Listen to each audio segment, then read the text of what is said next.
Cadre cigarettes, that smooth, mild flavor that helps you do the people's business, be a patriot with every puff, and enjoy Cadre cigarettes, sponsors of the committee program.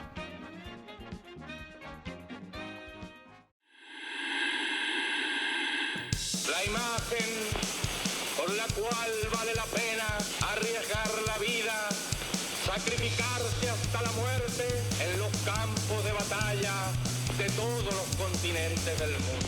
Live from West Berlin, it's the committee program's 4th Annual Bastille Day Spectacular with Ron Chowdhury, Julia Doubleday, Forrest, Lovette, Fiamma, Meli, Xhevat, Kastrati, and yours truly, Jacopo, Castelletti. We now join the show already in progress.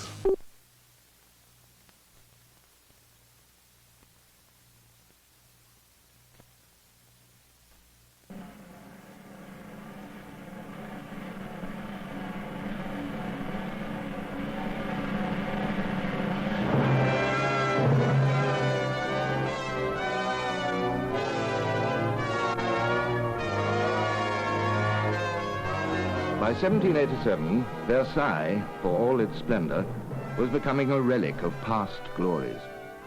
While Frenchmen were gripped by a new age of learning, Versailles, and those who lived here, represented a backward-looking society where birth outweighed ability.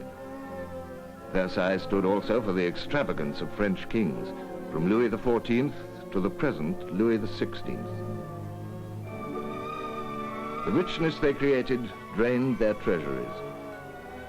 The American War of Independence, to which France contributed not only revolutionary ideas, but arms, money, and men, had proven a crushing burden on the royal wealth.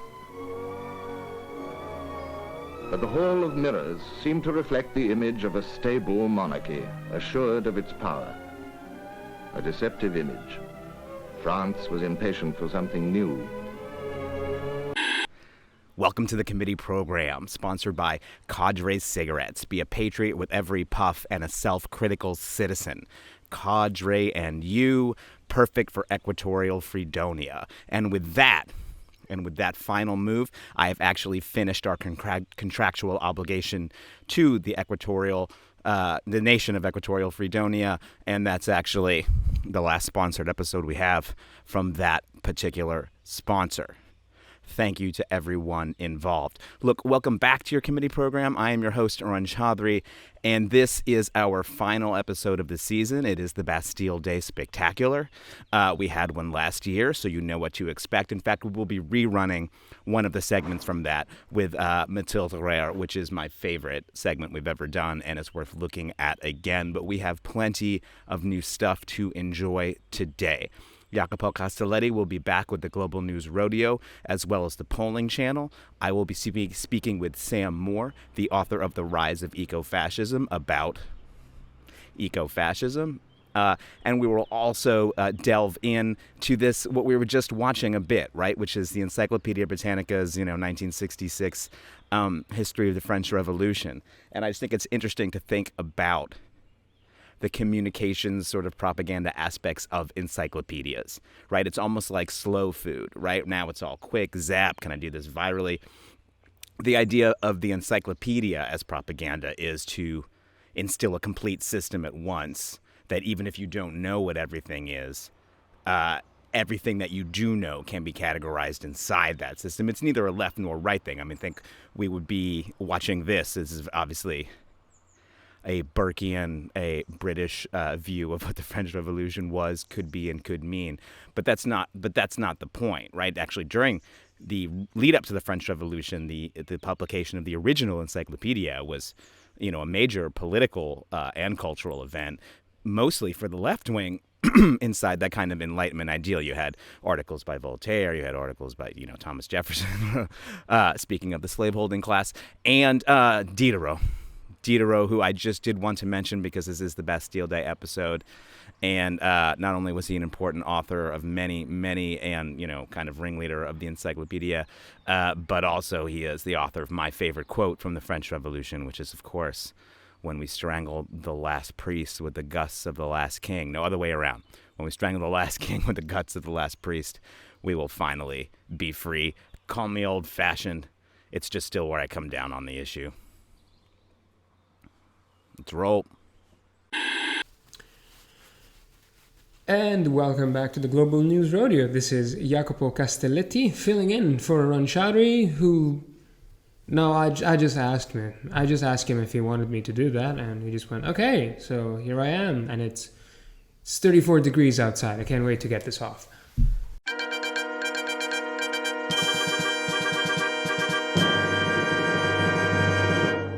Tonight's sub-story in item number 1, the Sausage King of Chicago? No, the Cocaine King of Milan. Drug kingpin, escape specialist, and all-around all-star criminal Rocco Morabito, one of the most wanted men in Italy, has arrived in Rome to serve a 35-year prison sentence for trafficking. The 55-year-old Cocaine King of Milan was arrested last May in an operation conducted by Brazilian and Italian police. Morabito was the critical link between South American drug producers and users all over Italy as a member of the 'Ndrangheta, the sprawling criminal network which controls much of the cocaine trafficking in Italy and beyond. Item number 2, Mumbai monsoons. This monsoon season will be especially fierce as the normally and naturally persistent rains are transformed into climate events. Millions have slodged through waist-deep water as India's financial capital is disrupted. It's that time of the year again where heavy rains in the Indian city of Mumbai and nearby areas have disrupted the lives of millions of people in the country's financial capital, which is already prone to uneven construction and traffic snarls. Climate changes our environment, but we don't change. Item number 3, South African tragedy. 21 teenagers died under mysterious circumstances in a nightclub in South Africa last week. A funeral with 19 empty coffins was attended by thousands, including South Africa's president, Cyril Ramaphosa. The deaths, which occurred 10 days ago, initially had been reported as a potential trampling incident. But toxicology reports have concluded their deaths were caused by something ingested or inhaled. Unregulated alcohol and grey markets drugs are a huge cause of accidental and deliberate death worldwide. Many puritanical attempts to regulate intoxicants lead to a market for such deadly goods. And last but not least, another flawed story, item number 4. Simply because climate change continues to be the most unreported event, we will devote another segment to it. And still, this will not be enough. 50,000 people are being told to leave their homes in parts of Sydney, where 8 months of rain have fallen in just 4 days. This is the third set of floods hit that in Australia's largest city this year. Thousands have been left without power, many roads are impassable, and houses are underwater. La Niña weather pattern and climate extreme weather has killed more than 20 people this year, many of them in New South Wales.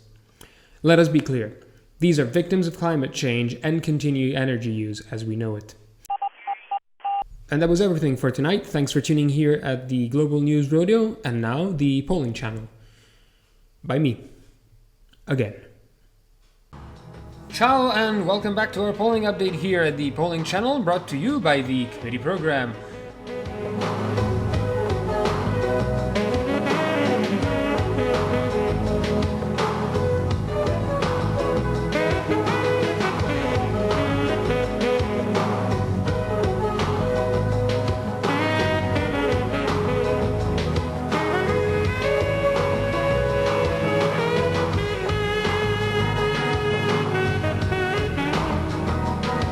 Extended forecast.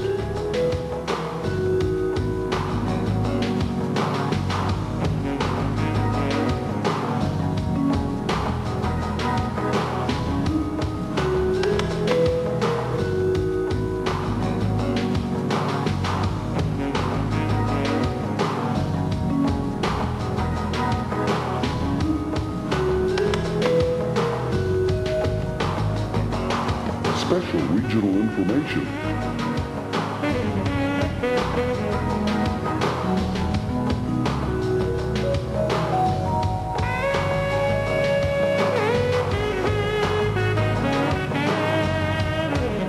The forecast for cities nationwide.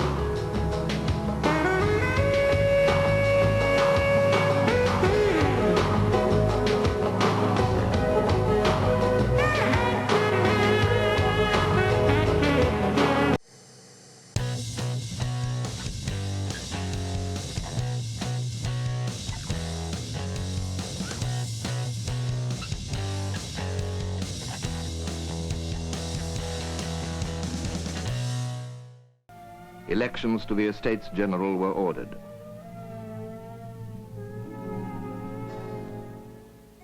May 1789, after months of preparation, the estates met in Versailles with an opening procession of the three orders. Here were the nobles, whose resistance to royal taxation had brought about the meeting. Also in gold-trimmed robes, the clergy, mostly from the church's own nobility. But by now, the center of hopes for a constitution to limit the king's power had shifted to the third estate, the commoners, dressed by government order in modest black, but already on its way to becoming a potent political force.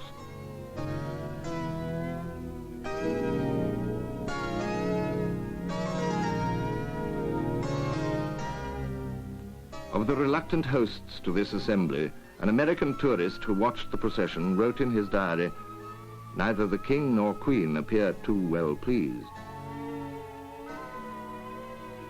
As the estates began their sessions, the commoners outnumbered nobles and clergy. To keep them in check, the king and his ministers tried to rig the voting, so the upper two estates, clergy and nobility, would have control, as had always been the custom. "No," said the third, and for more than a month refused to budge. It was forced into action when Louis had it locked out of its meeting hall. The members moved to a nearby indoor tennis court. A dominating figure was a member named Mirabeau, who was soon to defy royal authority. When a court messenger hinted of force, the bull-voiced Mirabeau answered for them all, "We are here by the will of the people and can be removed only by force of bayonets."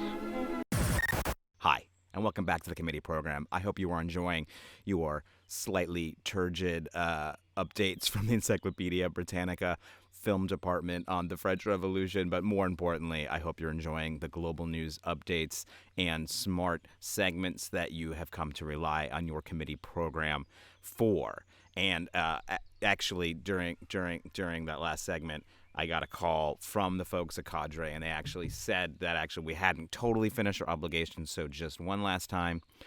Here we go. Fully packed, fully flavored, fully ideological Cadre cigarettes, and you, perfect together and perfect for the next 5-year plan for Equatorial Fredonia. And with that, I actually think that we're pretty good. And now, Smart Club.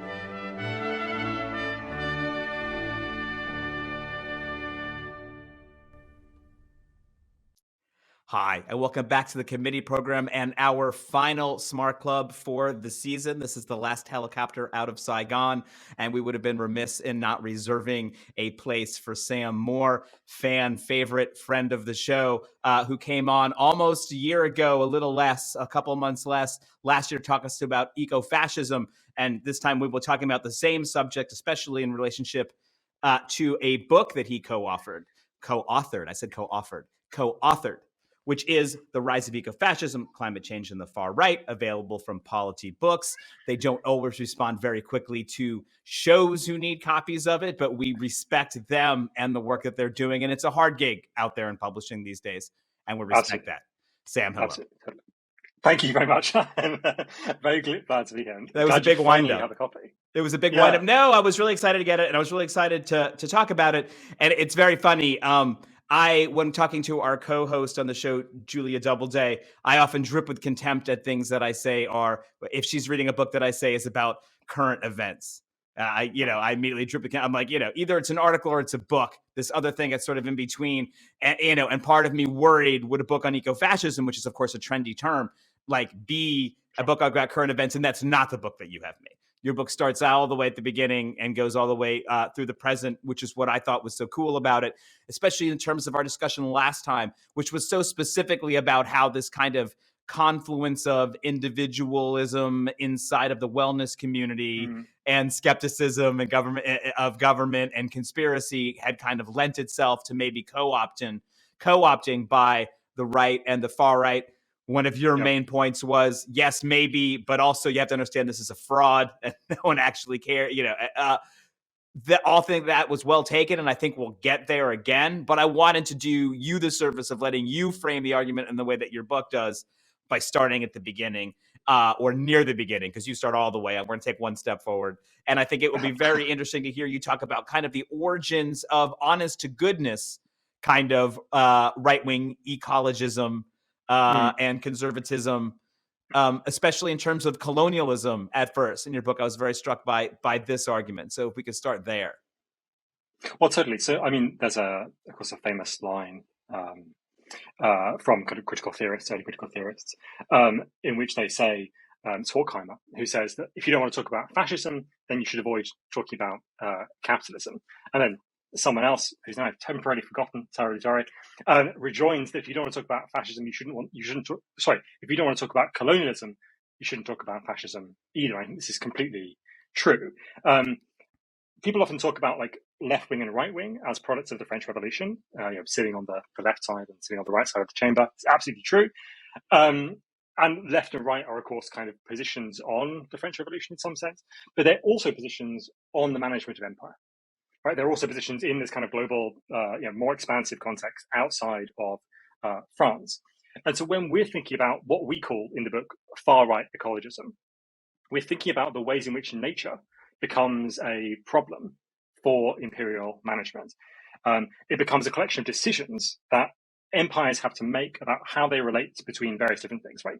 Who they are as the conquering, often sometimes settling imperialists, who the people who were there before are, and what this kind of natural environment that they are living in is for. So, of course, the function economically of lots of colonies in kind of 18th and 19th century empires is that they're essentially goods for like bringing back to the main country.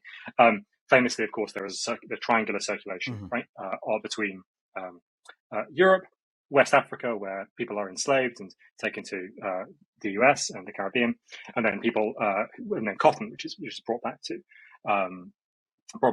Europe. And so there's the kind of triangular circulation. And so what these things are, what the kind of the nature that colonialists find in these distant, far-flung places, first of all, it's very strange to them, and second of all, it's full of people.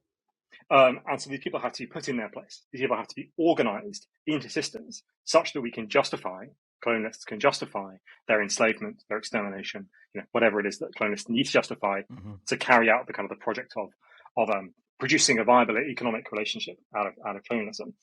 And so in that context, we get the first instances of what we term far-right ecologism.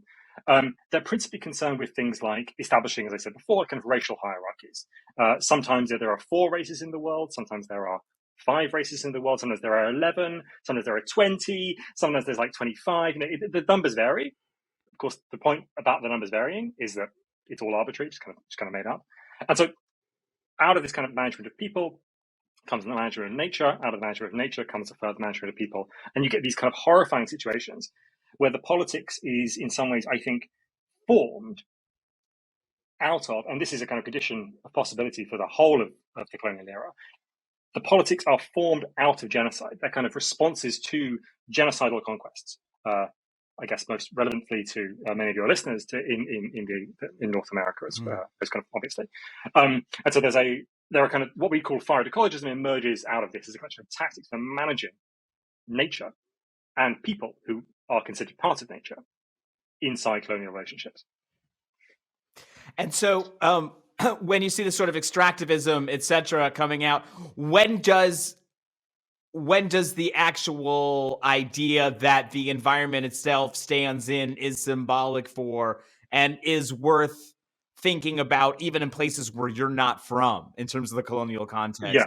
And where does that get articulated, maybe even aesthetically first, in your opinion? Because I would even love to see when that's sort of, even just baked into the propaganda, the landscape as well, Yeah, totally. So, of course, there are lots of different facets of this in different times.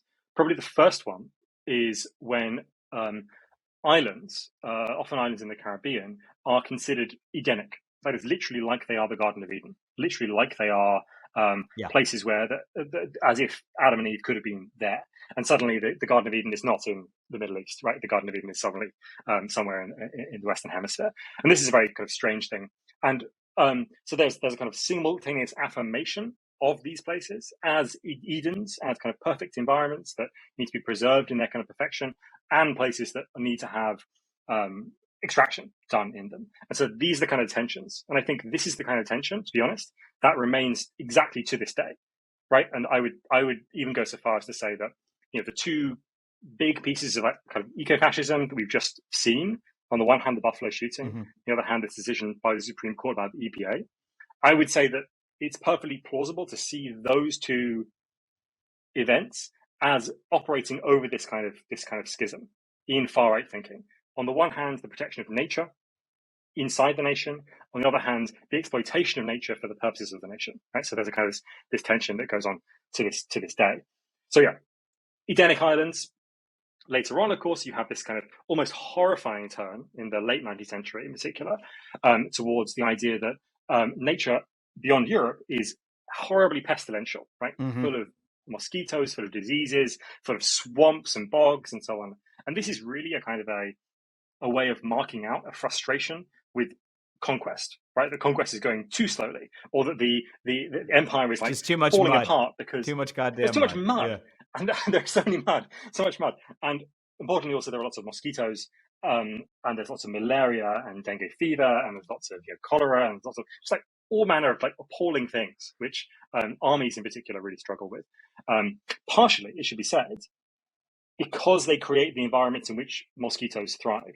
So one of the most kind of interesting parts of the book, I think, for my money, is a description that comes from John O'Neill's discussion of what he calls mosquito empires. And he says that the colonists produced these environments with this kind of molasses slow dripping when they were producing sugarcane in the Caribbean. Have these kind of big open top things, which of course female mosquitoes love to drink, and it's male mosquitoes. They love to drink that. The colonists, in order to entertain the colonizers, the kind of the more junior colonizers, bring monkeys of various sorts from Africa. They bring diseases with them. They destroy all the tree cover in order to plant the sugarcane. They do all these kind of things, and they basically produce the perfect environment for mosquitoes to thrive in, like a mosquito theme park, really. And so eventually the thing kind of falls apart under the weight of the horror of nature. So we move from the Edenic nature, the beautiful, the pristine, the pure, the wonderful, very rapidly, actually, over the course of the 19th century, towards nature as like horrifying, dreadful thing. And this is importantly also the time when Darwinism becomes like a really important part of far-right thinking. Not necessarily Darwinism in particular, but evolutionary thinking, the idea that nature is basically about struggle. It's basically about conflict. It is a zero-sum game, and you are competing with everyone else in the world for like resources to have more children, basically. And this is when, of course, this gets parlayed into race science, and then later on, I guess, into Nazism, right? So there's a kind of continuity of aesthetics of nature that produces fascist views of how nature should be organized, how she managed, and also importantly, as you were kind of hinting at, what it means for all of us, and therefore what we should do about it and what it tells us to do to other people. So you're drawing this line, and I think it's, and it can quite easily, especially in North American context, take us through Roosevelt Combatetti, and John Muir and people from the conservation movement and the birth of national parks. And a kind of, and I even think, to give Roosevelt some credit, he didn't mind some mosquito nature either. But in the book, you draw a line from a different fellow named Madison Grant, who is a bit earlier, who's more in the stew of the mid 18th century that you're talking about. Sorry, the mid 19th century that you're talking about. Can you talk to us a bit about Madison Grant, his influence on what the movement looks like, and how it gives it that maybe peculiar American flavor? So Madison Grant is totally part of the Teddy Roosevelt or Roosevelt-Teddy story. He's friends with him. He's like personal friends with him. They're all part of an extremely elite fragment of New York society, which believes very fervently in the masculine virtues of hunting and the masculine virtues of dominating nature.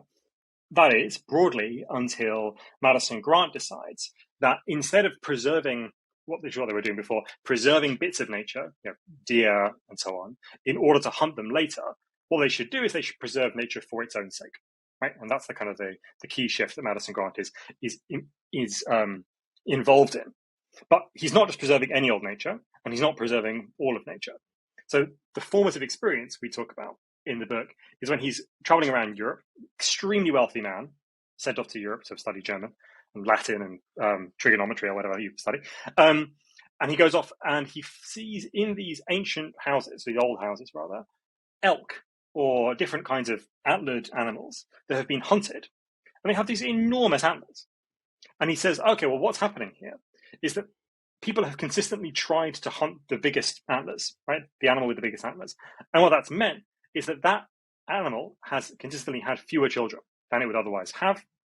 And therefore, what we have is a situation in which hunting is producing degeneracy. And degeneracy, big, vague concept, is completely fundamental to the rest of Madison Grant's thinking in every aspect of his thoughts. He thinks about it in terms of race, of course. He thinks about it in terms of nature, of course. He thinks about it in terms of politics, of course. He's not a Democrat, not even in the sense of being a member of the Democrat Party. He's just not interested in democracy. He regards democracy as a peculiar thing that the American elite has to suffer. So Madison Grant is a very important figure, not only in the American context, where he's absolutely central to writing, for example, parts of the 1924 racially exclusive immigration bill to the US, but also really important for inspiring the Nazis. Hitler describes his book as his Bible. And he also, importantly for our argument, supplies a whole bunch of arguments that really in some ways reveal the truth of the thing we're looking at. So in his later book, when he's much less popular, 1930 or thereabouts, popular obviously in Germany, not so popular at this point in America, because partially there's been a kind of shift in anthropology towards environmental anthropology and looking at people not just as kind of racially pure archetypes, but looking at them as products of their environment and culture and so on. So he writes in his later book, Conquest of a Continent, about the reason why some nations are in tune with their environment, the various nations around the world that he's in favor of colonizing, for example, why those people are in tune with their environment, but people like Madison Grant, who locates his kind of stock, so to speak, in England and Germany, why they are not in England and Germany, or indeed in the Nordic hinterlands, which have given his race the hardy character that he believes they have. So why is he not there, and instead in like a really massive mansion in like Long Island? So he's got to explain that, right? So he'd be like, well, the reason is because white people, and white people alone, or sorry, not white people, Nordics, because he divides white people up. Nordics have alone an aptitude for conquest, which means that they deserve their conquests. Yeah, it's like it's if you're in a particular place, that's good. But if we alone are somewhere else, that's also good. So we have the right to the whole world. But what does this tell you? It tells you he's an opportunist, basically. It tells you he's willing to essentially justify anything, right? And I think that is really at the core of what I think is important to think about when we think about fascism. I said earlier that fascism is a politics of the nation, and the nation has two parts: nature and a set of like social relationships, business opportunities, and so on. Capital as part of the nation. But also, what this means is that the nation, if you're going to affirm the nation, then because it's such a grab bag of stuff, you can just pick whatever it is you want to affirm at any given time, and you can just run with that. You can say, okay, well, today we need to strategically, for our political aims, we need to affirm this. Okay, so that's good today. And tomorrow we need to affirm something else. So that's good then. And so we can just pick and choose anything. And this is why I think fascism seems like, on the one hand, the most like principled political movement, right? The most kind of like overawed by its own ideals, and at the same time, the most deeply and profoundly opportunistic and just like concerned with winning at all costs. And I think this is the kind of the tension that we can see in the contemporary far right as well as in Madison Grant. But he's absolutely, yeah, you're right. He's a pivotal figure. Understanding him is really important for the American context. Yeah, and it was interesting to read about a towering figure who I did not honestly know much about. Speaking of sort of fascism proper, which we are getting into now, and we're getting into that time.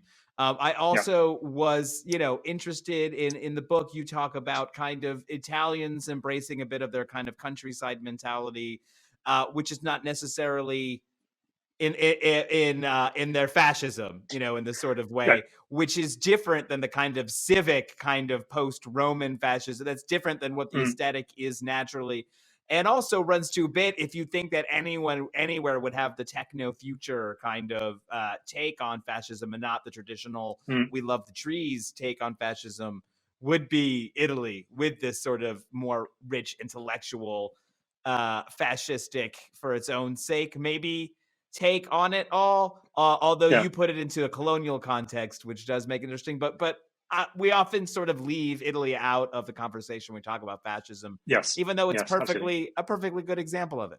Yeah, frankly, it's the best example. Yeah. Not that I think Italian fascism was good. Don't get me No. But it's the good stuff. It's the good stuff, though. It's Let's So how do Italian fascists relate to nature? Well, let's start with the Nazis instead. Right. So how do the Nazis relate to nature? Right. They have two parts. They think nature is the nation, and therefore nature has to be protected. But also they think the nature has to be put to work for the nation, and therefore we're going to just destroy these forests in order to fund the war machine. So there's kind of the contradictory part. Italian fascism has no such contradiction. Right. It is just much more straightforwardly, aggressively modernist. The purpose of nature is to be subjected by the fascist in the creation of the new man, the new person. Not the new person, just the new man, actually, who can kind of tower atop nature and who can kind of suppress it. The kind of weird thing in the book, we talk about when there was this big campaign of public works to dredge these swamps that are outside Rome. They were like, okay, well, what can we do to make the connection between what we really believe in and this kind of boring project of dredging these swamps? Well, they name all the little camps that they set up in order for the workers to stay in while they're doing this dredging work. They name them after the battles of the First World War. They're like, this is, I don't know any of the names of the battles, but this is this battle, this is this battle, this is this battle. What we were doing in the First World War, the brutal mechanized warfare, we now have to do against nature. Nature is the real enemy here. And so Italian fascism is in some ways simpler, more straightforward, more aggressively modernistic, as you were saying. Obviously, the legacy of the futurists is in there somewhere. Yeah, it is. Whereas, the German fascism case is much more kind of complex and tries to have its not its cake and eat it too, but tries to have its Black Forest and destroy it too, or something. I don't know exactly how I'd phrase that, but there's a kind of there's a kind of contradiction there inside Nazism, obviously, but the Italian fascism displaces somewhere else. Yeah, and again, it almost isn't. It is almost just starting with the kind of different appreciation of nature means they kind of have to pretend in a way that Italians just don't have to pretend. Speaking of pretending, I think an interesting tension that takes us more into the modern era would be the kind of, whether it's Nixon and the EPA coming up in the early 70s, at the same time as denial is being seeded in through the conservative movement in America, folks like the Koch brothers, etc. But what is happening there, and how does that lead to what I think is probably the modern tension, which is between people who want to go full bore denial and then full bore, which seems like it would be, to our naive minds, hard to do at the same time as pursuing ecofascism in a messaging way. But you have something to say about that for sure. So So I think we would be absolutely right to say that there was a contradiction here, because I think that fascism is a contradictory political, product. Basically, people, and myself included, have been a bit too pedantic, I think, when we've said this is ecofascism, this is ecofascism, this is right, because we want to draw our lines around our concepts. We want to say, okay, we can keep this concept relatively clear and well defined, but fascism is opportunistic. Right? It's going to have lots of different parts. It's going to affirm lots of different things at different times. It's going to be brutal all the time, I think. It's going to be operate at different scales and so on. And so when we're talking about this concept, we're really talking about a thing that is itself contradictory. And therefore, we should expect it to have, as you're kind of intimating, we should expect it to have it, on the one hand, bits of nature protection involved with it, bits of affirmation of the national capitalism involved with it. We should expect to have different parts all over the place. As to how we shift from a kind of I would say almost hegemonic view of environmentalism in the 70s as the universal thing that everyone can agree on. Right? Nixon, of course, brings in lots of environmental protections, but he has support from Democrats to do so. And Nixon is obviously not a left-winger. Is really the kind of fulcrum around which the way we get from one to the other is that we have to shift through a collection of really particular struggles, I think. In the US context, the really key one, I think, is Warren County. Right? Mm-hmm. Warren County is a struggle that people are probably quite aware of. Basically, there was some toxic waste that was going to be dumped in a predominantly African-American community, as it had been for like hundreds of years by that point. I mean, the dumping of toxic waste, the environmental damage of that form is very, very racialized, particularly in America. And there was a campaign to prevent this from happening. But the campaign wasn't simply that they would move the toxic waste elsewhere, but that it would actually be adequately treated and cleaned so that no one would suffer from this. And so there was a tension before between, on the one hand, sustainability, on the other hand, justice. And what this manages to do is manage to put them together. In fact, justice is the essence of sustainability. They are the same thing. And once we have this idea that environmentalism and social justice go together, as I think they ought to, once you have that idea, then it becomes a really toxic thing or a really kind of horrible thing for the right to engage with, right? Because it looks too much like amelioration. It looks too much like leftism, communism, even in the 1970s and 80s.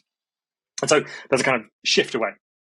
The other thing that really matters is that it shifts in scale from being things that more or less everyone can agree on, at least in principle, which is that factories should not dump loads of just toxic sludge in rivers and people drink from that river. That shouldn't happen. That's pretty easy for everyone to agree on. However, what becomes really difficult to agree on is that fossil fuels in general, that is essentially capitalism in general, because capitalism on a global scale relies on fossil fuels and probably couldn't get by without them, at least not until there's something very different in place. Once capitalism in general is threatened by environmentalism, then the right simply has to get behind capitalism, right, and suppress environmentalism. So this is not real. It's not happening. And so it's really the shift to the global scale, or the shift to the scale of the whole of the nation, or the shift to the scale of the whole of the economy, rather than just bad practices in the economy, that means that we get this kind of growth of denialism.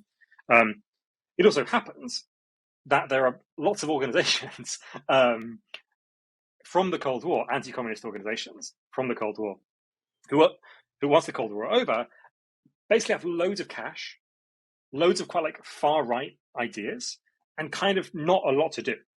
And the environmental movement is right there. So you just fight that, and that gives you an impetus to carry on fundraising, to carry on, imagining this kind of red terror, even though the Soviet Union has fallen apart and is gone. So yeah, there are really, I guess, particular aspects to the history, but there's a much more fundamental thing, which is the shift towards environmentalism as a global problem, or a problem for the whole of capital, rather than a problem of that river, that tree, this forest, and so on. Yeah, and I will say, from an electoral standpoint, you see a lot of people winning referendums and other democratic, elections, coalitions forming together when it is about pollution specifically and not climate change, because this is extremely broadly appealing to people for a variety of reasons, some of which are even human.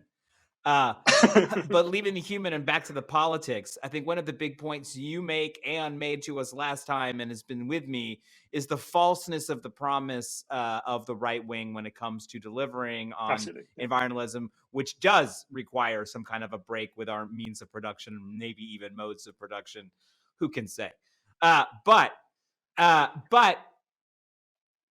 what's going to happen? I mean, right now you have, say, a generally squishy center-left to left environmental movement that has held their noses and voted for folks like Macron and Schultz and Biden.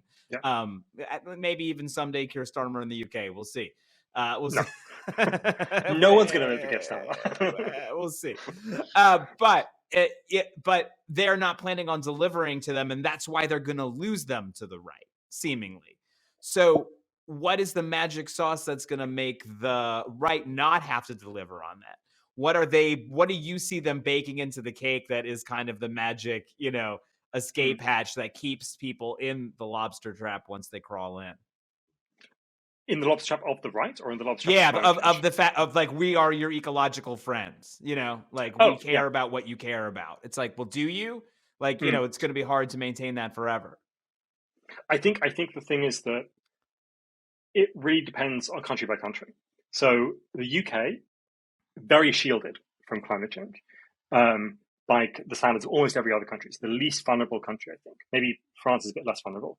One of the least vulnerable countries. Our weather is terrible. Well, it's been really nice, I have to say, the last few months. So I want to just shout out the UK's weather. Not often it gets a shout out, so it's been really good. The UK doesn't have extreme weather events, has heat waves occasionally, doesn't have monsoons, it doesn't have hurricanes, it doesn't have earthquakes, it doesn't have any of these kind of big things. It's quite like a mild climate here. And so I think it's the appearance of extreme weather events and their increasing rapidity in obviously the US South and obviously in California and the wildfires and so on. Those make it much, much, much more obvious what the stakes of climate change are. And so I think in those places, it's going to take some real effort around things like cultural issues and so on for the right to keep people voting for them. But in the UK, if climate change doesn't immediately make anything set on fire here, or doesn't destroy parts of the UK, flooding is the other thing that might happen in the UK. It's quite dangerous. Then I think that can be pushed back quite a lot. And so really what it is, it's a question of securitization and displacement. Like, how well can the right-wing government displace the problems, both in terms of blame or in terms of their material effects, or how well can they securitize them? That means they turn them into problems of security of the military, of the border police, of policing and so on, and therefore generate support for their own projects, which are often of securitization. As problems get worse, they just say, okay, well, this requires more and more funding. This requires more and more military, more police, and so on. And we will do exactly that stuff. So I think in terms of adaptation to climate change, they're unlikely to be able to do anything really substantive.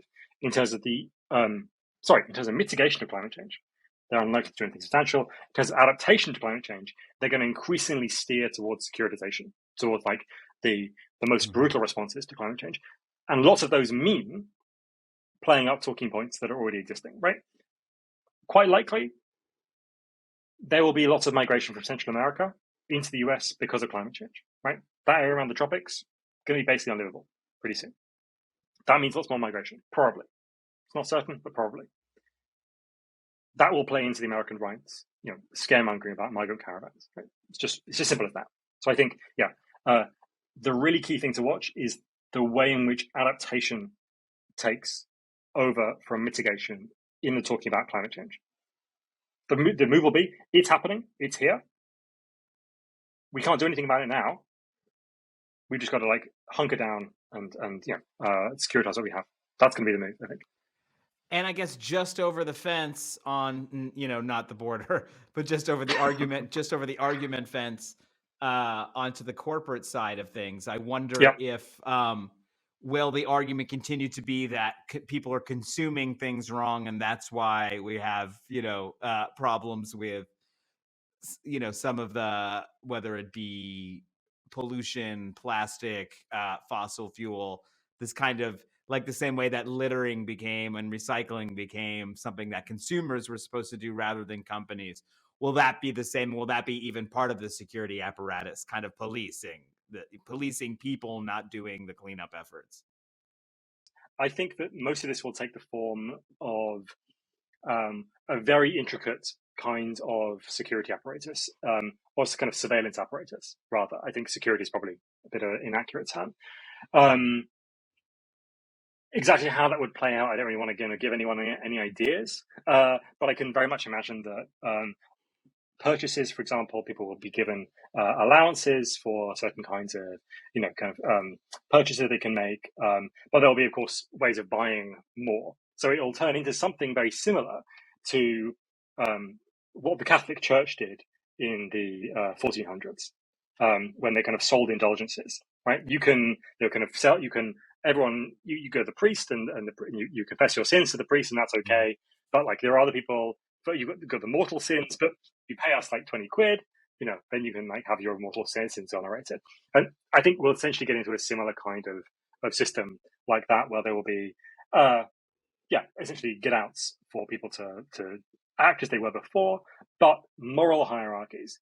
And a lot of green technologies will come with with a sense of moral superiority that might, on the international stage, turn into kind of pawns in a game of international competition, right? So America, let's say it has like very high Tesla cars uptakes, right? Forget for the moment, hopefully, please, that Tesla relies on like a destruction of incredibly unenvironmental. A whole litany really, of things that we don't even need to get into.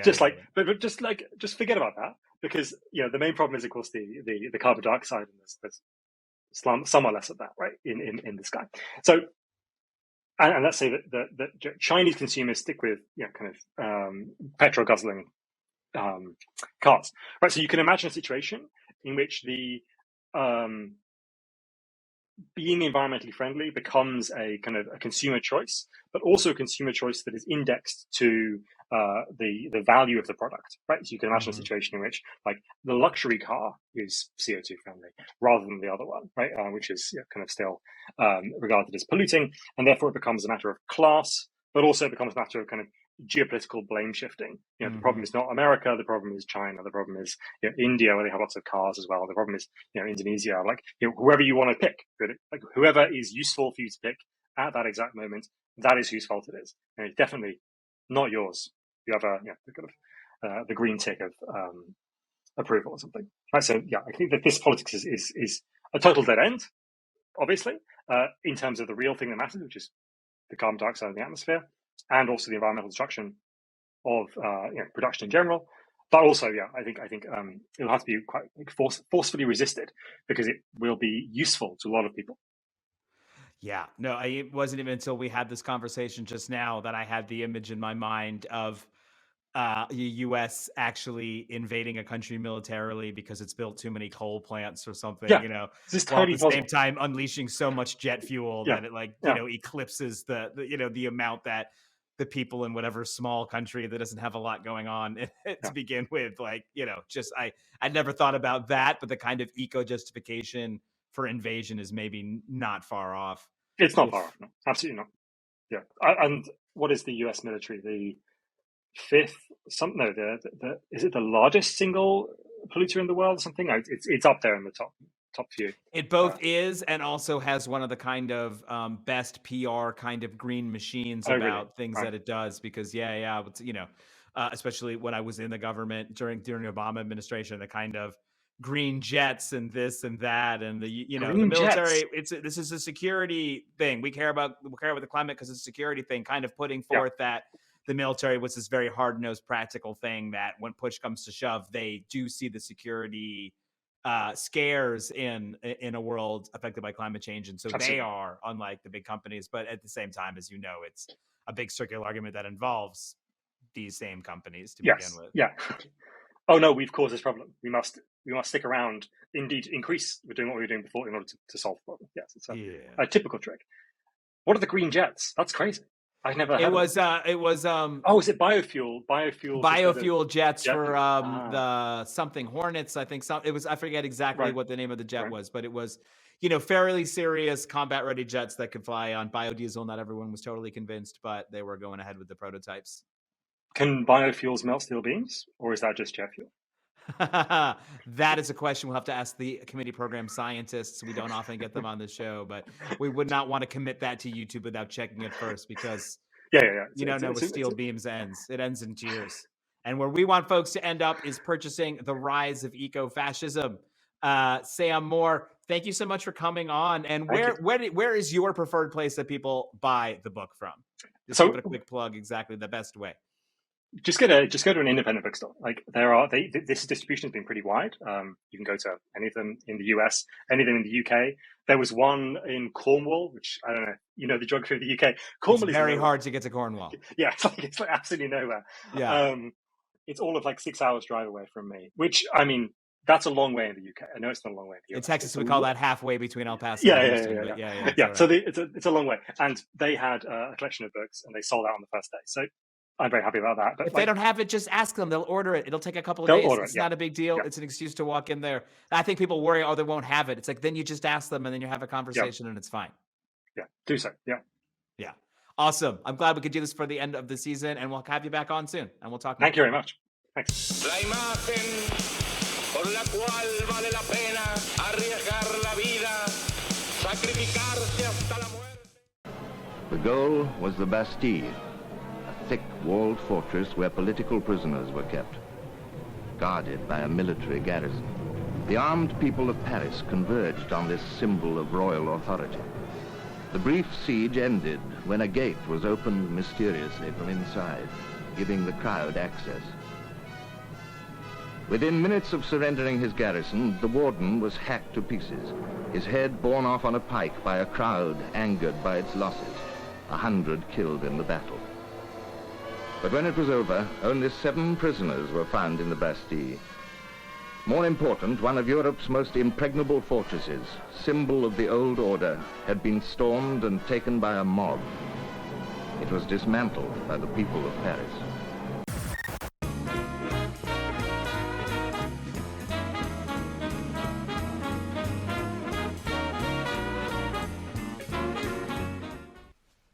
Hi, and welcome back to the committee program. I am your host, Arun Chaudhary, and this is our Bastille Day Spectacular. In fact, the 3rd annual Bastille Day Spectacular. And in this segment, we're actually going to get into it in a real way around what Bastille Day means, because we are talking with French historian Mathilde Larrère, who specializes actually in the French Revolution. Thank you so much for being here and for speaking with us. And thank you for the invitation. Look, of all the places that I've worked in Europe, in France, politicians are the most likely to invoke the past even when addressing present issues, and this includes the revolution. Can you tell us a bit about the space the revolution still captures in the French political mind, not the cultural one, the living history of it as used in politics? Oui, alors effectivement, les politiciens, les journalistes, enfin tous ceux qui interviennent dans la vie politique ont une espèce de passion pour la citation révolutionnaire. La Révolution française, et pas seulement cette année, c'est de la Commune dont on a beaucoup parlé. Alors ça s'explique évidemment, vous l'avez dit, de toute façon quand les politiciens parlent de la Révolution française, c'est pas pour faire un débat scientifique. Déjà que de toute façon, en général, ils connaissent pas grand-chose à la Révolution française, donc ce qu'ils en disent est souvent tout à fait caricatural. Donc l'enjeu est pas de comprendre la Révolution française, l'enjeu pour eux est de dire des choses du présent. Et en fait, ça s'explique parce que les conflits qui se sont joués au moment de la Révolution française, finalement, opposent des forces politiques qui sont toujours en conflit de nos jours. Avec, les contre-révolutionnaires ont été largement écartés, donc la question ne se pose plus vraiment. Mais sinon, entre les libéraux et les démocrates sociaux, les républicains démocrates sociaux, qui est un combat de la Révolution française, d'une certaine façon, c'est l'opposition entre les fameux Girondins et les Montagnards, et ça se rejoue actuellement. Donc, invoquer tel ou tel personnage de la Révolution française permet de rejouer le combat. Je vous donne un exemple.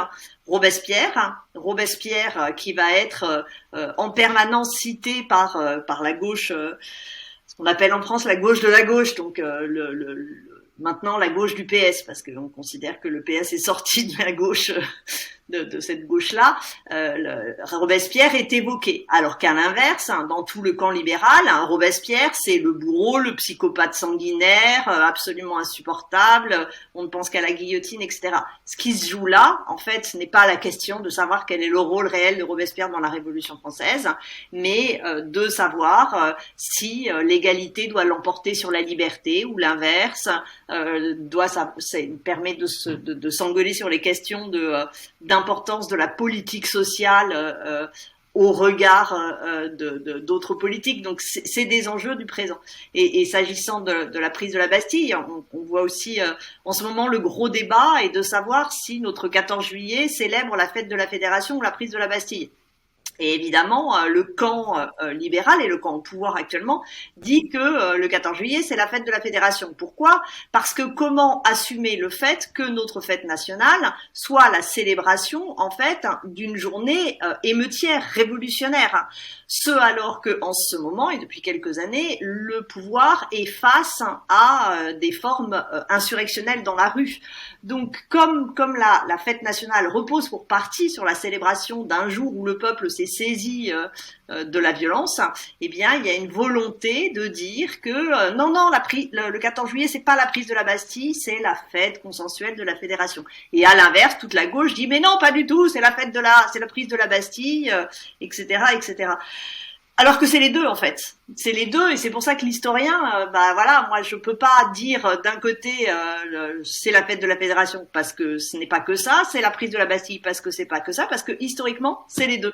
Mais le débat actuel n'est évidemment pas une question sur pourquoi ce choix de la date du 14 juillet, mais quelle reconnaissance politiquement peut-on avoir d'une violence qui est une violence populaire. En d'autres termes, le peuple peut-il se saisir d'une violence politique légitime. Et c'est ça l'enjeu. Donc l'enjeu, il est au présent, il n'est pas au passé. Okay, so if I try to sum it up, basically talking about revolution helps to talk about today because actually politicians in France are barely aware of the complexity of the historian issue, of the expertise issue of revolution. That being said, some examples. The figure of Robespierre, which is a famous revolutionary leader, is systematically quoted by the left of the left, the radical left, as an example. And at the same time, on the right-hand side of the test, of the political test, he is he's a cutthroat man, the guy who used the guillotine. So what is at stake with that character is not if or if not Robespierre is a good man, but if liberty, freedom is more important than equality. Because we have in our national devise, liberté, égalité, fraternité, and they are all the same on the same level on the head of the city halls, but actually there is a stake political issues of how we prioritize liberty regarding equality. That is a first example. Second example, the question of Bastille Day. Bastille Day, which is in English Bastille Day, but in French 14th of July. Actually, there is a debate in France about what is celebrated on 14th of July.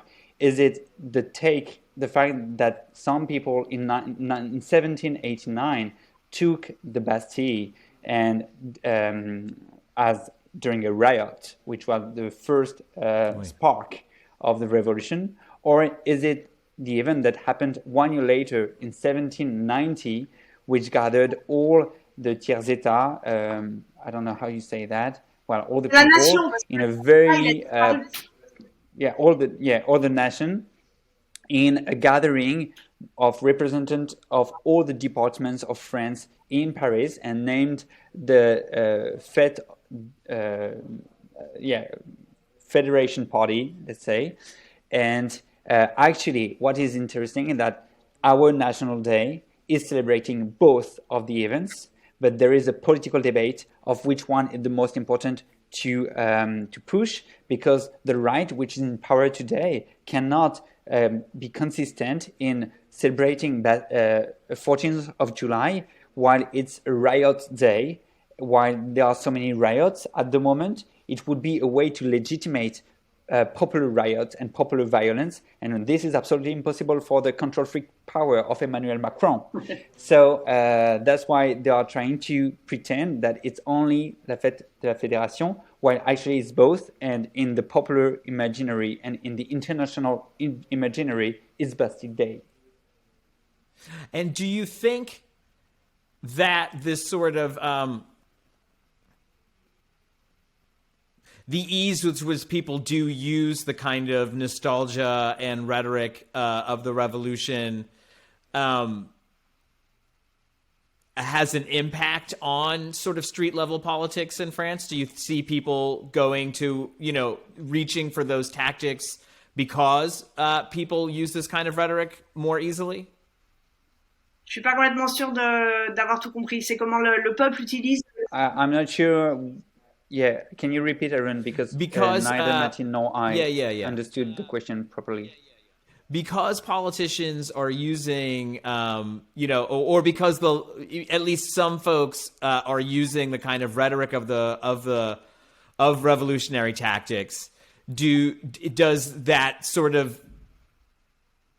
it become easier for the public to sort of justify using those as opposed to maybe other European countries?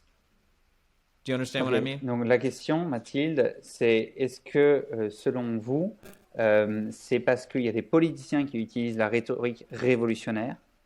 Are you talking about the left or the right? When Or you like talk the yellow about vest, or revolutionary, rhetoric? famously in France, demonstrations sort of happen a little faster, and maybe even the police get involved a Ah, j'ai little compris, en faster. gros, c'est bon. Je vois le truc. Alors, la poule et l'œuf. Bon, d'abord, ce qu'il faut voir, c'est que le retour de la citation à la Révolution française dans les mouvements sociaux contemporains, qui est très net lors du mouvement des Gilets jaunes. Les Gilets jaunes ont abondamment cité la Révolution française. Hein. Il y a eu énormément de graffiti en citation à la Révolution française. Il y a des Gilets jaunes qui, en plus du gilet jaune, ont mis un bonnet phrygien, qui est donc le bonnet que portaient les révolutionnaires et notamment les sans-culottes. Il y a eu des guillotines, évidemment de carton, hein, qui ont été construites sur des ronds-points. Donc la Révolution française a été abondamment citée par les Gilets jaunes, mais c'était finalement une grande nouveauté. Dans les mouvements sociaux précédents, la Révolution française n'était pratiquement jamais citée, ce qui peut s'expliquer parce que pour la gauche la plus radicale, la Révolution française est considérée, c'est une vulgate un peu marxiste, mais ça peut, enfin, disons qu'on peut le discuter scientifiquement, la Révolution française était considérée comme une révolution bourgeoise. Donc c'était pas une bonne révolution à évoquer. Donc on évoquait plus souvent la Commune de Paris, ou on évoquait parfois 68, ou on évoquait des révolutions du XXe siècle, qu'elles soient castristes, maoïstes, enfin voilà. Donc la Révolution française pendant très longtemps n'a pas du tout été citée dans les mouvements sociaux. Il faut remonter au Front populaire, hein, pour qu'elle ait été citée. Et là, la nouveauté avec les Gilets jaunes, c'est qu'elle était citée. Ça s'explique parce que la Révolution française est la révolution la plus connue des classes populaires, parce qu'elle est enseignée à l'école, ce qui n'est pas toujours le cas des autres, qui est d'ailleurs de moins en moins le cas des autres. Et parce que c'est un élément de la culture populaire, avec des films, avec des comédies musicales, donc c'est quelque chose qui imprègne les imaginaires. Quand les Gilets jaunes citent dans leur mouvement, que ce soit par graffiti, que ce soit par utilisation des symboles de la Révolution, il n'est pas question pour eux de refaire la Révolution ou quoi que ce soit. C'est une façon de dire... Ça reprend ce que je disais tout à l'heure, c'est une façon de dire nous avons la souveraineté du peuple et donc nous avons la possibilité d'utiliser de façon légitime la violence politique. Parce que la Révolution, ce qu'elle a posé, c'est finalement refuser le monopole de la violence légitime par l'État et poser la possibilité que le peuple puisse se saisir de la violence légitime. Ce qui a joué, ce n'est pas que les politiques parlent de la Révolution française. Ce qui a joué aussi, c'est que Macron, lui, a réactivé une mémoire monarchiste. Et en fait, Macron, en réinvestissant Versailles, dans lequel il est allé beaucoup plus que tous les autres présidents, en disant dans des interviews qu'il manquait un roi à la France, que la France ne s'était pas remise d'avoir tué le roi, et donc l'impression d'un pouvoir qui n'est plus présidentiel, mais d'un pouvoir qui devient monarchiste, eh bien, a suscité en réaction dans le mouvement social des Gilets jaunes, eh bien, la réactivation en face de la Révolution qui, justement, a mis fin à ce pouvoir monarchiste. Donc, c'est plus l'utilisation monarchiste et la pratique de facto, monarchiste n'est pas forcément le bon terme, mais au moins dans le sens étymologique, donc pouvoir d'un seul de Macron, qui a poussé le mouvement social à activer en face le passé révolutionnaire. Okay, it's gold. Ready. So basically, the fact to talk about revolution is very clear in the recent years with the Yellow Vest movement, which has talked and quoted and made graffitis and images of the revolution as symbols of their own, with the revolutionary hat of the revolutionaries, with the guillotine in carton box. And this is very new because actually, until then, in social movements in France, the French Revolution is rarely quoted as a reference because for the radical left, it's considered as a bourgeois revolution. And for that reason, when we pretend to make the revolution in France, we talk more about May 68 or castrist revolutions or Maoist revolutions. And to have some quotations of the French Revolution in the past, we have to go back to the 1930s with the Popular Front. why the Yellow Vest movement has been so eager to talk about the French Revolution. A few elements. First, it's the most well-known revolution in France because we have 5 republics, but we have several revolutions too, and the French Revolution is the only one which is in the education program of each and every one since the young age.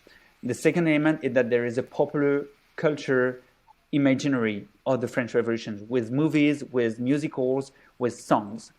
For these reasons, when it was easy for Yellow Vests to appropriate themselves the French Revolution message, but also it was to show the legitimacy of their fight, of their struggle, because actually it's about the legitimacy of violence, and the French Revolution is the moment where the people of France refused the monopoly of violence, legitimate violence, to the only state, but retook it. And last, what played also is not because some people on the left talk about the revolution, it's because some people at the power behave like kings. And Macron has very intensely reactivated the memory of the king and the monarchy because he has been a lot to Versailles. He's in the Fifth Republic, the president who has been so often, the most frequently to Versailles, which is the palace of King Sun King. Here we are. He has pretended that a king was missing for French people who had not made the courtesies of the death of the king. And all these elements make that Emmanuel Macron behave on some parts as a king. And for that reason, the Yellow Vests behave as a revolutionary people. Is this deliberate on Macron's part? Do you think is there some base he's trying to appeal with this quasi-monarchical stance? Est-ce que c'est volontaire de Macron de se comporter comme un roi ou est-ce que il le fait, c'est pas vraiment sa faute? Est-ce qu'il y a une stratégie chez Macron et est-ce qu'il y a une volonté d'apparaître comme un président roi? J'aurais tendance à dire que c'est tellement répétitif. Je veux dire, il est quand même suffisamment au courant de l'histoire, des risques d'une telle instrumentalisation d'un passé pour que ce soit volontaire. Ça n'en reste pas moins complètement surprenant. C'est vrai que c'est là, moi, j'avoue que j'ai été assez désarçonnée. La fameuse interview, je crois que c'est à l'Obs, où il dit que voilà, la France ne s'est jamais remis d'avoir perdu un roi et enfin, c'était complètement hallucinant. Les bras m'ont tombé. Donc oui, c'est volontaire. Quelle stratégie? Je suis incapable de le comprendre parce que ça ne peut créer que des effets pervers. Et est-ce que vous voulez parler de son surnom de Jupiter, Mathilde? Oui, mais est-ce que ça a un lien avec ça? Là, on est plus dans la personnalisation du pouvoir, d'une certaine façon. C'est-à-dire que de toute façon, la Ve République est une république présidentielle et qui s'est renforcée. Donc, on est dans la personnalisation du pouvoir et lui l'a fait plus encore. Il n'était pas obligé de réactiver la mémoire monarchiste. Il pouvait finalement rester dans sa personnalisation, pipolisation, sans être obligé de réactiver cette mémoire monarchiste. Après, cette mémoire monarchiste a été réactivée contre lui aussi, avec tous les gens qui ont comparé Bernadette Macron à Marie-Antoinette et les caricaturistes qui ont mis sa tête sur la tête de Louis XVI, en faisant des Photoshop. Cela dit, c'était le cas des autres. Ça, c'est le propre de la cinquième et de tradition monarchique dans sa constitution. Donc c'est normal, mais lui, il l'a fait encore plus que d'autres. So, Mathilde said that Macron do that so explicitly and so frequently that it's hard to imagine that it's not a conscious behavior of his. And also because Macron is not an undercultured person. He is pretty aware of history of France, and he is aware of the risk of such an instrumentalization of the past. And at the same time, it's quite hard to understand why he did that, because there are so many negative elements when you pretend to be a king facing revolutionary people. So it's hard to understand. But it's also contributing to, it's also because the Fifth Republic, which we are in right now, is a very personalized power way of leading the country, and so it's kind of consubstantial with the regime itself. And then I know we have limited time, but my last question is also kind of a big one, which is in her book, The Abolition of Political Parties, Simone Weil suggests that the French Revolution marks a turning point of politics becoming professional, and that once this happens, something is lost in order to sort of, for a party to exist, collect dues, this kind of thing. It's something that I think about in relationship to the Democratic Party in the USA a lot. Political parties as sort of businesses. Do you similarly see there being a sort of binary point that is the French Revolution in which the professionalization of politics really accelerates? Alors autant je trouve que oui, non, ça j'ai compris. Autant les critiques que Simone Weil fait dans ses notes sur la suppression des partis dans les années, on est dans les années 20, sont parties largement justifiées, autant son analyse de l'origine et du rôle matriciel de la Révolution française dedans, moi je ne suis pas d'accord. Il n'y a pas du tout de professionnalisation de la vie politique sous la Révolution française. Il n'y a pas de parti sous la Révolution française. Il y a des clubs qui sont des espaces de discussion, qui sont des espaces de diffusion des idées, qu'il y ait dans les différentes assemblées des moments où des groupes se forment. Voilà, on a pu parler des Girondins, des Montagnards, hein, mais ce ne sont absolument pas des partis, ni au sens moderne, ni au sens même que prendront les partis dans l'espace anglo-saxon, que ce soit en Angleterre ou aux États-Unis. La France est très en retard par rapport au monde anglo-saxon dans la naissance des partis politiques, hein, parce que justement elle ne veut pas des partis politiques, hein, par peur des corps intermédiaires, qui est d'ailleurs un héritage de la Révolution française, par peur aussi finalement de la démocratisation qu'a aussi permis les partis, parce que les partis, il y a plein de critiques à en faire, mais ça a aussi permis la démocratisation de la vie politique, alors qu'en France pendant très longtemps, faute de partis, la vie politique est restée dans les mains de notables, qui étaient les seuls à pouvoir financer des campagnes et donc se porter candidat et ensuite avoir une vie politique. Il n'y avait pas non plus d'indemnité parlementaire. Donc il n'y a pas de parti sous la Révolution française. Les fameux Girondins et Montagnards, quand on regarde dans le détail, il y a un petit groupe qui vote toujours de la même façon, mais sinon la plupart peuvent voter d'un côté ou de l'autre. Enfin, c'est pas du tout structuré. Il y a aucune structure pérenne. Il y a aucune obligation. D'ailleurs, aucune obligation de vote. Il y a pas d'argent en jeu là-dedans. Il n'y a pas de carte. En fait, il va falloir attendre la loi de 1901 en France. Donc, on est quand même plus de 100 ans après la Révolution française pour que l'on autorise le droit d'association qui va permettre de donner vraiment naissance aux partis politiques. Et on considère qu'en France, le premier parti politique moderne, c'est le Parti radical socialiste, qui naît juste après la loi de 1901, et ensuite la SFIO, section française de l'Internationale ouvrière, qui naît en 1905. Mais avant, il n'y a pas de parti en France. Il y a des agrégations d'élus ou de postulants à l'élection. Il y a des groupes de pression. Il y a des journaux qui vont soutenir certaines idées politiques ou autres. Donc il y a des forces politiques, mais il n'y a pas de parti au sens moderne. Donc la Révolution n'a rien à faire là-dedans pour moi.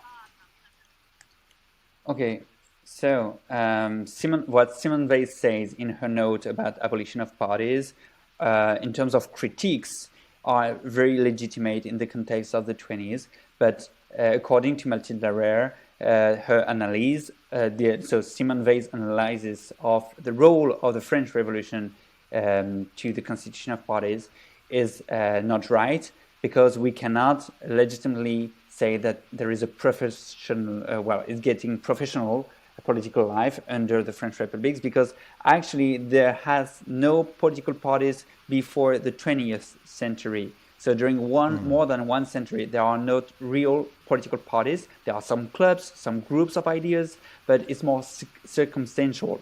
And France is really behind the Anglo-Saxon world about political parties, because there was a fear of the emergence of political parties that are a way to then lead to a democratization of the political life, while otherwise it's more in the hands of notables Yeah, notables. And that's why it's just after 1901 that in France, after the law of 1901, that political parties are authorized and become legal. And from then, there has been the emergence of political parties and strong ones. But before that, there was just groups of pressure, some newspapers, some aggregated forces, but not the logic of parties with the logic of votes, with the logic of money. And then the final thing I'd like to ask you, and again, thank you so much for being with us, is what else does the world, look, the world celebrates the French Revolution in such an odd way, a very fetishistic way. What is it that you think that huge generalization, but what does the world get wrong when we look at it from outside France and we think about this event obsessively the way that people do? Je veux bien que tu m'aides, Clément. Ok, donc la question d'Aaron, c'est, lui, il a la perception qu'à l'international, les gens, quand ils parlent de la Révolution française et du Bastille Day, ils sont très fétichistes, et du coup, et qui sont sur un truc où ils ont un objet, mais ils l'utilisent un peu comme un gimmick sans forcément l'avoir compris. D'après vous, qu'est-ce que les étrangers, le monde international, ne comprend pas quand ils parlent de la Révolution française? Oula, plein de choses, hein, mais il n'y a pas que le monde étranger qui ne comprend pas. Une grande majorité des Français ne comprend pas grand-chose à la Révolution française, donc parce qu'elle est extrêmement complexe. Je pense que déjà l'erreur que l'on fait est de ne pas voir finalement la profonde complexité de la Révolution et notamment la différence entre sa phase libérale, enfin ces deux phases libérales, c'est-à-dire 89-93 dans un premier temps et puis ensuite le Directoire, et sa phase interne qui est démocratique et sociale, que l'on a toujours tendance à ne pas voir comme un moment de République démocratique et sociale, mais à analyser uniquement au prisme de la violence, de la guillotine, du rasoir national, de Robespierre, le bourreau, etc. Mais ce qui fait que même si on demande à des Français qu'est-ce que c'est que 93 pour eux, ils répondent, voilà, guillotine, Robespierre, c'est horrible. Et quand on leur dit, oui, mais le maximum, vous en avez entendu parler, connaissent pas le maximum. Le fait que l'abolition de l'esclavage ne date pas du tout de 89, hein, mais date de 94, la plupart des gens le pensent pas. Les gens pensent que l'abolition de l'esclavage c'est 89. Non, c'est 94. Donc, en fait, c'est ce moment qui est la cible de tout le discours libéral et qu'on retrouve aujourd'hui encore. Et on revient à la question première. Hein, qu'est-ce qui est en jeu dans le discours sur la Révolution française? Ce qui est en jeu, c'est les conflits actuels entre ce qu'il reste du libéralisme et ce qui reste de la République démocratique et sociale. Cette partie-là n'est absolument pas connue. La dimension populaire de la Révolution française est aussi mal comprise. La dimension populaire est associée à nouveau uniquement à la violence, sans qu'on réfléchisse à tout ce que cela implique de participation du peuple, d'exercice d'une souveraineté populaire réelle, de réflexion sur les modes d'exercice et d'institutionnalisation de cette souveraineté populaire. Donc de toute façon, c'est tellement compliqué la Révolution française que mal connue, elle ne peut être que schématisée et instrumentalisée, souvent au mépris de ce qu'elle a été. Quand on parle, enfin voilà, on associe toujours la Révolution à la violence, alors que c'est marrant quand on parle de la colonisation, c'est pas la première association qu'on fait.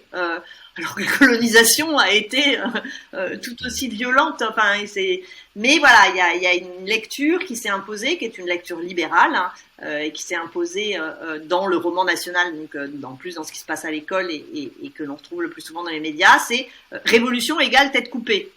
Non, en fait, c'est autrement plus compliqué. La violence se trouve ailleurs, et il faut toujours en permanence déconstruire cette association délétère qui a surtout pour but, en fait, d'abord de ne pas parler de la violence d'autres moments, comme la colonisation, mais il y a eu tout un tas de travaux qui montrent que la voix anglaise qui est censée être plus réformiste et plus douce, dites aux Irlandais qu'il n'y a pas de violence, hein. On va en discuter avec eux, ils en ont suffisamment, ils en ont souffert, et d'autre part, surtout de ne jamais parler de cette période 93-94, qui certes est un moment de violence politique, il ne s'agit pas de l'oublier et de le nier, elle est réelle, mais qui est aussi un moment de république démocratique et sociale, comme la France n'en reconnaîtra que quelques mois en 1848 et 72 jours en 1871.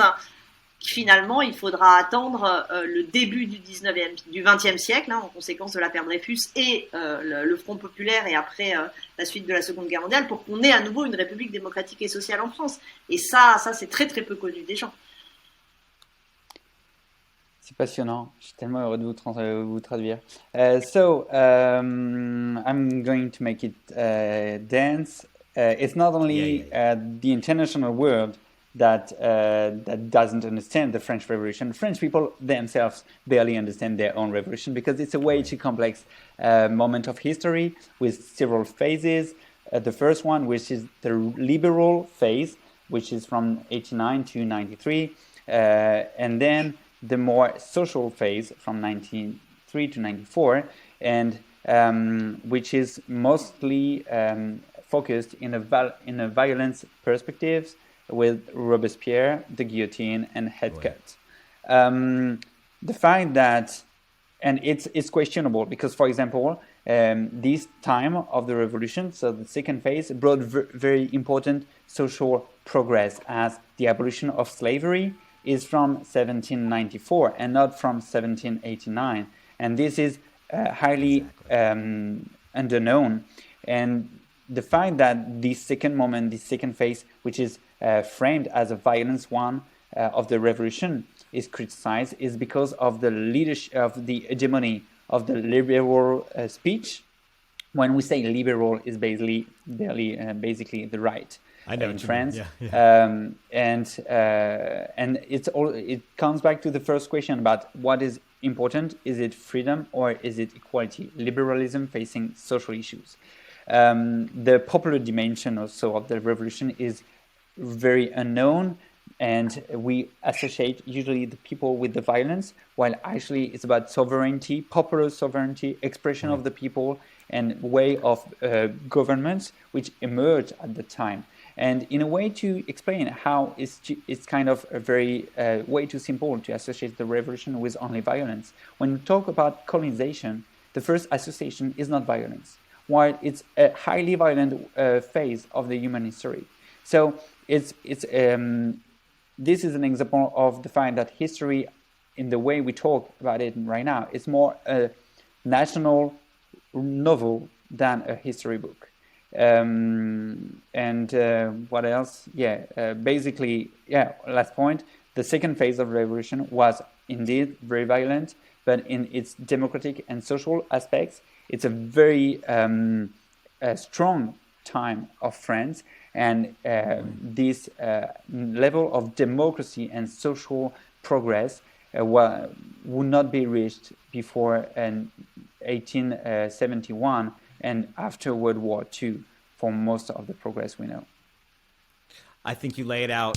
La imagen por la cual vale la pena arriesgar la vida, sacrificarse hasta la muerte en los campos de batalla de todos los continentes del mundo.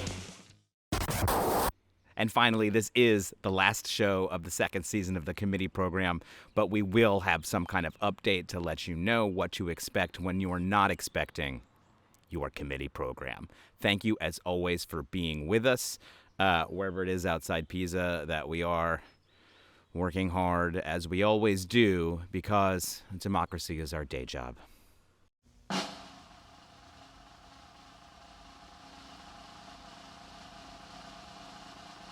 It's the end of our broadcast day. Thanks for listening.